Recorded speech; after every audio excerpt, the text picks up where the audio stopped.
you for joining me as Nature Revisited celebrates its 50th episode.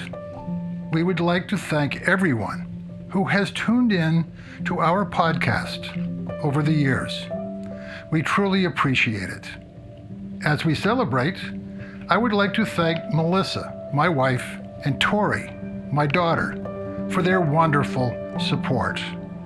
And to Charles Gagan, my co-producer, for his expertise and patience, without whom this podcast would not be possible. I would like to thank all my guests who have joined me on Nature Revisited to share their passion with you, my listeners. And of course, to everyone who has supported us from the beginning. From the first episode with Peter Hatch, Nature Revisited has been on an amazing journey, and I thank you. So for our 50th episode, Nature Revisited is honored and thrilled to have Paul Hawken join me. I have known of Paul Hawken since his venture with Smith and Hawken some years ago. More recently, I discovered his book, Drawdown. And when I learned that Paul had done a sequel, Regeneration, Ending the Climate Crisis in One Generation, I contacted Paul to see if he would join me to talk about the important work he is doing. Here is my conversation with Paul Hawken. My name is Stefan Van Norden, and this is Nature Revisited.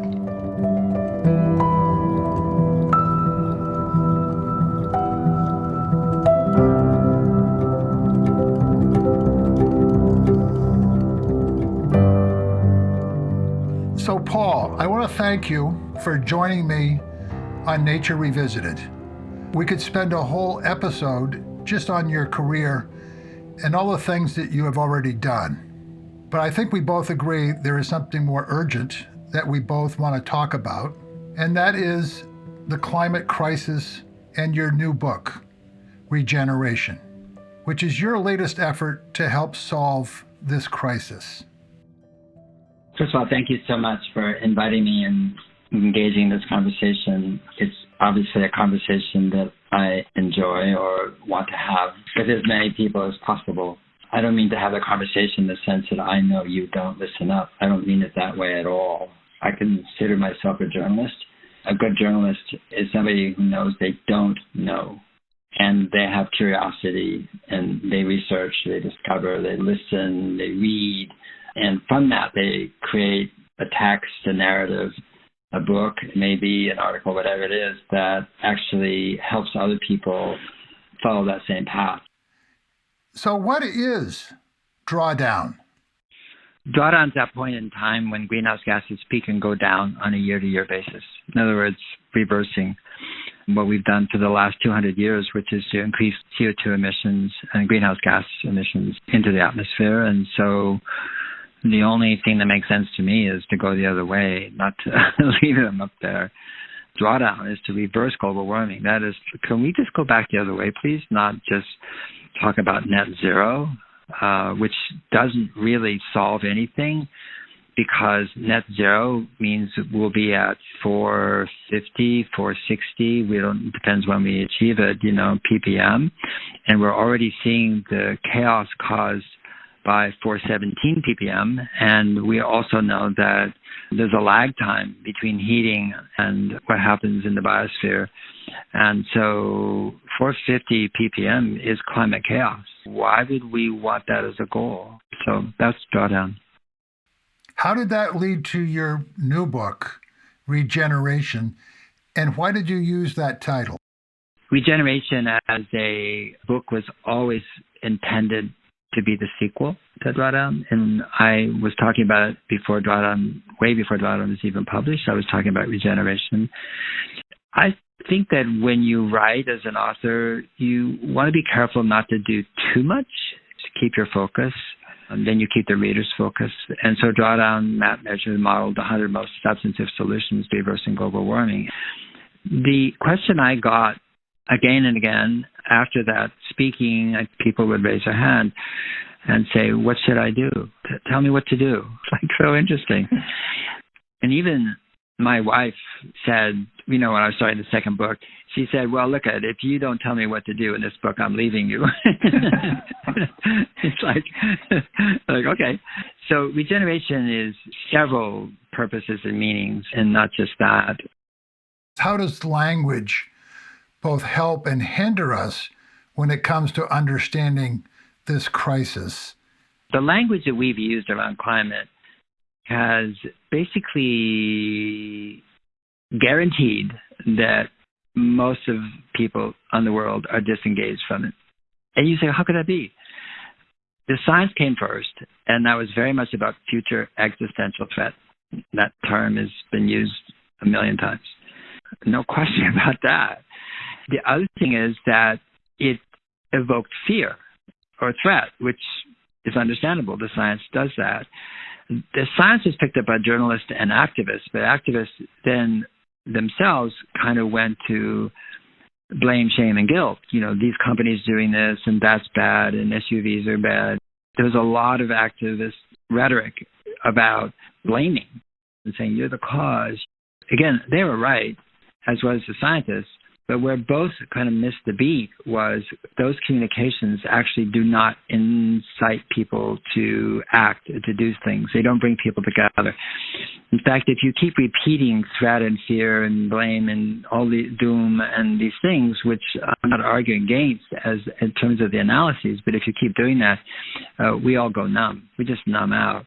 And more importantly than that, future existential threat is not something that the human brain responds to.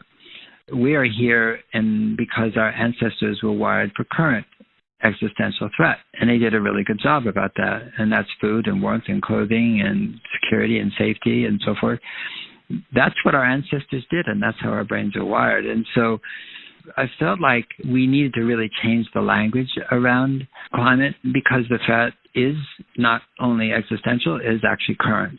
It had to change in a number of ways. One is it had to be welcoming to people. It had to actually create a sense of possibility instead of a sense of probability. In fact, we no longer have a probability of what's going to happen. We're seeing it, we're reading it, we're watching it. And climate has changed from something that's conceptual to experiential. Okay. So regeneration is actually the way to reverse global warming. Essentially, people have been talking about climate as if it was something else, other, like, we're going to fix it. We need to fix it. Well, what's it? Climate change, the term is interesting because we're acting as if climate change is the bad thing. Well, the climate changes every nanosecond. If it didn't change, we wouldn't have springtime and crops and food and so many other things. Climate is definitely changing, but you can't fight change. What you can do is reverse the trend of greenhouse gas emissions. That's drawdown. The way to do that, though, is to recognize that the atmosphere and the biosphere are the same thing. What we must recognize is that the path to reversing global warming is a path to doing many, many, many other things that we need to do. And that is the path to regeneration is creating more life and basically putting life at the center of every act and decision, because that's not true right now. The thing about regeneration is that it's innate to human beings. Every human being does it every single day. Some do it more than others, but they take care of themselves. They take care of their children. They take care of their family. Take care of their home. They take care of their garden. They take care of their pets. And so regeneration is innate. That is what it means to be a human being. Now, have we gone way off the path? Yes, we have. But we are human beings. This is what we do. We're social. We come together. We solve problems. Thinking that nature is other, that the climate is other, the atmosphere is other, thinking that we're separate is what got us into this situation in the first place. And that somehow these really bright technological genius men are going to fix it for us. And it's just not true. The whole thing has to change, and it has to pivot 180 away from extraction, away from taking life, away from degeneration to regeneration. And what that means is that we have to stop thinking about future existential threat and current human needs. And the wonderful thing about the list of solutions is that maybe with one exception, they actually make people's lives better. That is to say, we would want to do these, we should be doing them, if we had no idea what was causing extreme weather, or there was not a climate scientist alive who never invented climatology. We would still want to do them and should do them because they make life better. They create pure water, more fish, more fisheries, better food, better soil. Go right down the list in terms of what these solutions do. So it's not as though there's a bunch of solutions over here that are about climate, and then we can kind of run our lives and take care of things over here, so we don't have that as a threat. They are inseparable. And what is the difference between climate crisis and, let's say, global warming when we come to understanding the crisis? Sure. We're facing the greatest crisis humanity has ever faced, and I dare say may ever face. Who knows? And 98 to 99% of the people on Earth are disengaged. They don't do anything. How do we do that? How does that happen? How could that happen? It goes right to language. It goes to communication. And we've communicated in such a way that people feel like, I don't know what to do. There's nothing I can do. I don't understand it. People talking about carbon removal or renewable energy or, wind farms, solar farms, all these incredible projects, electric vehicles they can't afford. Somebody else is doing it, and I hope it works because I don't know what to do and I don't know how to be engaged. I mean, this is the people These are the people who watch documentaries on climate change on Netflix and think they've done something. I'm saying 98 to 99% of humanity is not acting. So if we don't create pathways of communication, understanding, and connection that bring us together on this, then we will surely fail. And one way we will surely fail is to not understand, if we're not serving current human needs, if we're not serving and improving the lives of the poor, the excluded, children in the world, we're not serious about that. If we, climate is the most important thing. If we don't get that right, then the rest doesn't matter. And I'm saying the rest does matter because that is the cause, and that is the cure, and that is the solution. And the solution's right under our nose. It's not out there somewhere. And that is the regeneration, the restoration, the rejuvenation of life on Earth. And that means every culture, every being, every child, every forest, every ocean, every farmland. I mean, it means the whole tamale. I've had the opportunity to preview the book, and it's a truly amazing book. There's a lot there. Can you kind of share with us how you would recommend the reader of that book to approach it? Well, every reader is going to approach it differently. This one and Drawdown are the same. You could read it middle out. You could start at the back and go backwards. You could start at the beginning and go forwards in a typical book. Either way will work. One thing about Regeneration is it basically says the cause of global warming is a profound disconnection between people and nature. And we have broken the connections within nature itself, the habitat fragmentation, pesticides, poisoning, clear cutting, etc. So really, it's about reconnecting the broken strands of life on the planet, both culturally, socially, humanly, biologically, oceans, water, everything. But to talk about the different sectors, land and oceans and forests and wilding and cities and food, etc. But within those things, show connections, to make connections like you might not have understood or known. And so that as you read the book, what I'm trying to do is create space for people to come to their own conclusion about both cause and cure.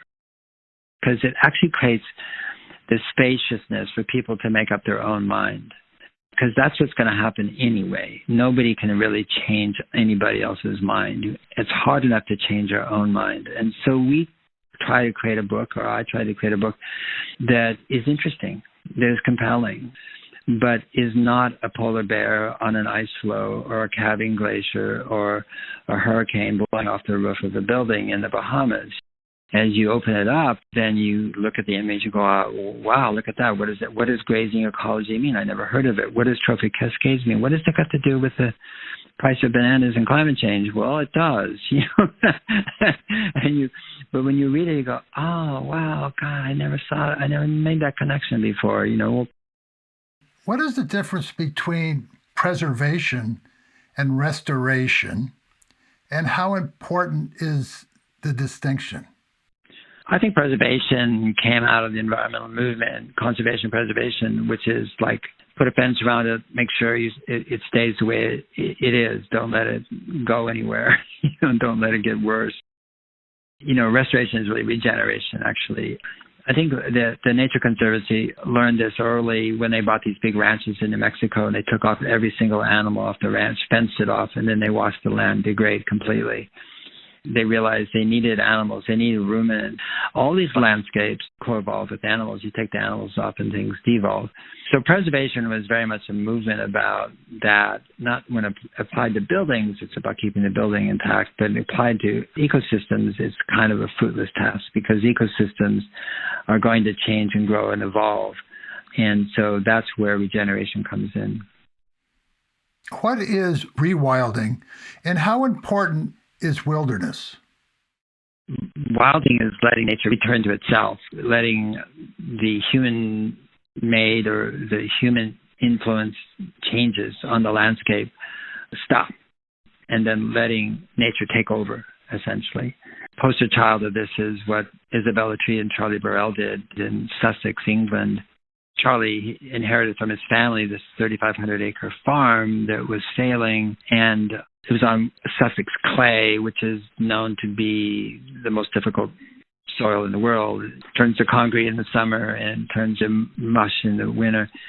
They tried to do everything they could to make the farm productive and so forth, and spent more money and better equipment and everything, and nothing worked. And he decided, under the influence of a Dutch ecologist, to actually just take out all the interior fencing, put a ring fence around the 3,500 acres, and let it return to nature. And it's one of the most incredible stories of rewilding. The trees came back, animals came back, insects came back, birds came back, water came back, lakes came back. And the only thing they really did was they put in animals that were originally there. Now people do safari tours there. They go there to look at things that hadn't been seen in England for 600 years. The nesting storks hadn't been seen there for 600 years. Turtle doves were almost gone. There's 27 nesting pairs there. The purple emperor butterfly was extinct. It's there. They showed up. I mean, it goes on and on and on. They have more red-listed species on their farm than do all the conservation areas set aside by the UK in all of the UK. And it's only 3,500 acres. What it shows you is that the earth will regenerate itself if we get out of the way. It not only does it, but it does it in ways that are unpredictable and miraculous almost in terms of how quickly that happens. And so that's what rewilding is about. And I think Isabella and Charlie Burrell, they've really inspired a movement all around the earth right now of people taking farms that have been played out and that aren't productive and returning them to nature. So my next question, what is indigeneity? Indigeneity is just a noun of the qualities, the teachings, the understandings, the observational science of indigenous cultures. The value of indigeneity or indigenous cultures is that they have been on the land for 3, 4, 10,000, sometimes 15,000 years. And out of that experience, they're still here because they understood where they lived, and they understood where they lived and how to live there using what I call observational science, which is a science based on observation of what's going on rather than empirical science, which is hypothetical and has to be repeated to be true. And what indigenous people knew, and everyone knows if you live outside, is nothing repeats. It can't repeat. It never does and never will. So what does happen is patterns, and that is, so you have basically people developing ways of understanding their forests, their grasslands, their Arctic lands, in the case of Yupik and others on the Bering Strait in Alaska, they have ways of understanding how to live there that allowed them to not only endure, but to thrive over thousands of years. And those observations are acutely scientific because they're the science of place, that is, of that place. And they pass down in their language and in their stories the understanding of how to live in that region, on that land, in that prairie, in that forest, and so forth, in ways that allow them to thrive. And so the way we have treated land, that is, we being the West colonists, basically the settlers, has destroyed it. Everywhere, without exception.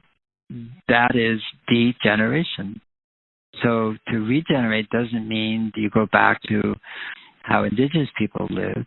It means understanding the value in their observational science, in their cultures, in their ceremonies, in the ways they related to the land. The Oshawa people don't have a word for nature. They didn't other the place. They didn't make it other, like, oh, there's nature out there and we're people.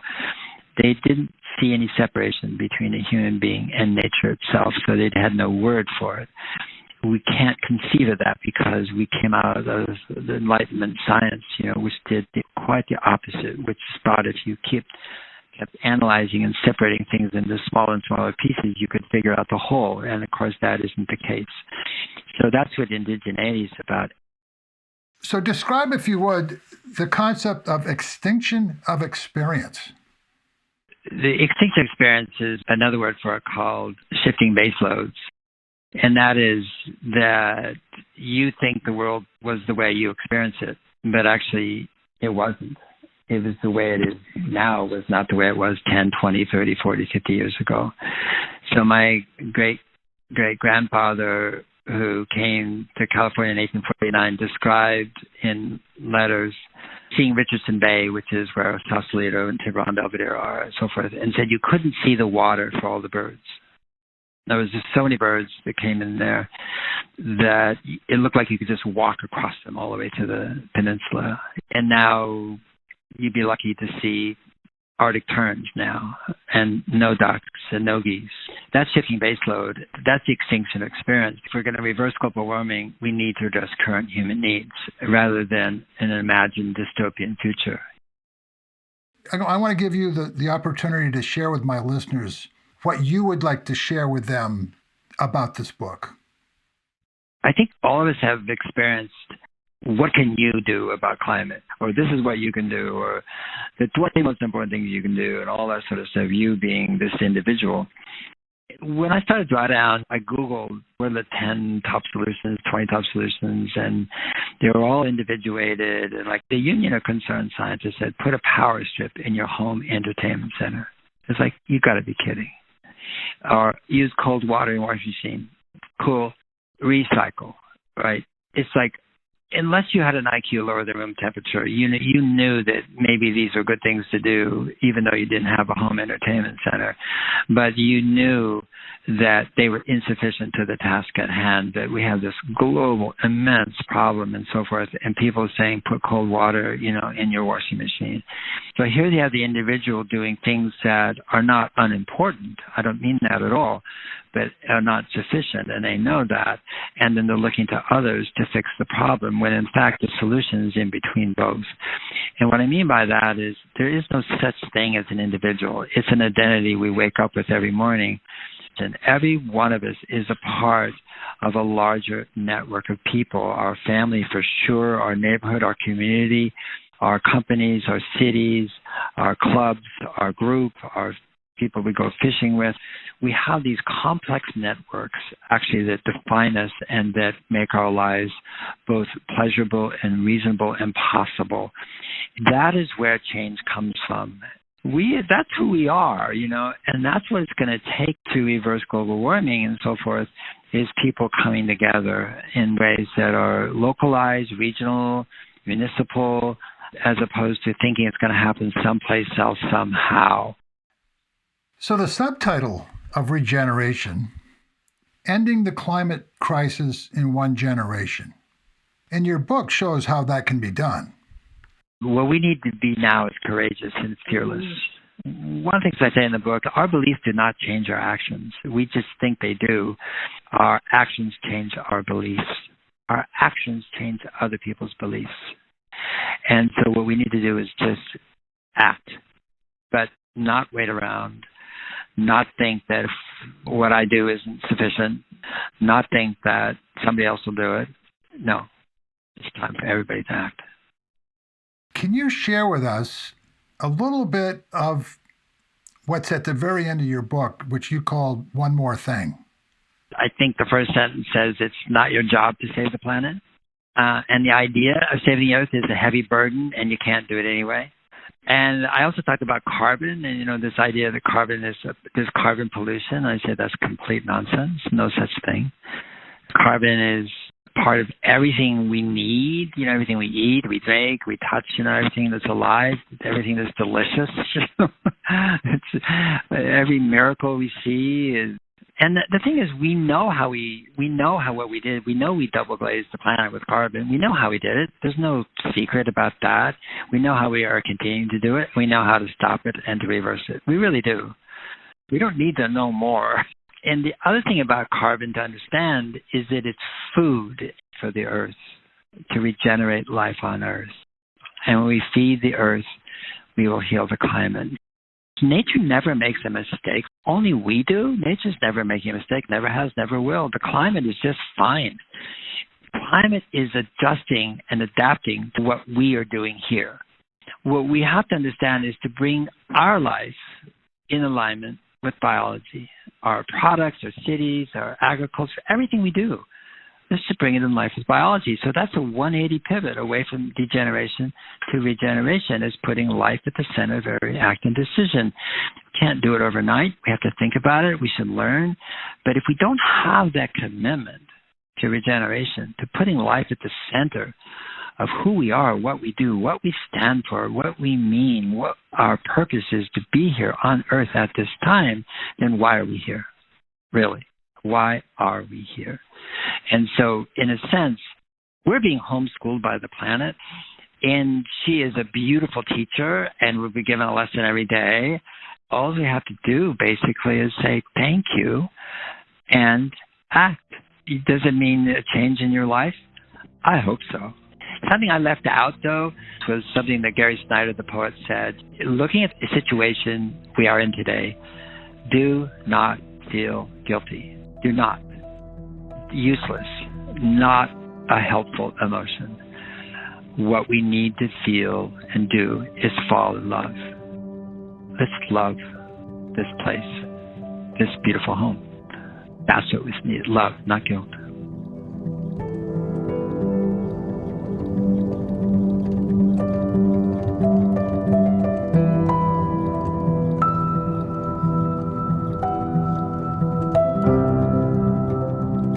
I hope you enjoyed my conversation with Paul Hawken about his latest book, Regeneration, Ending the Climate Crisis in One Generation.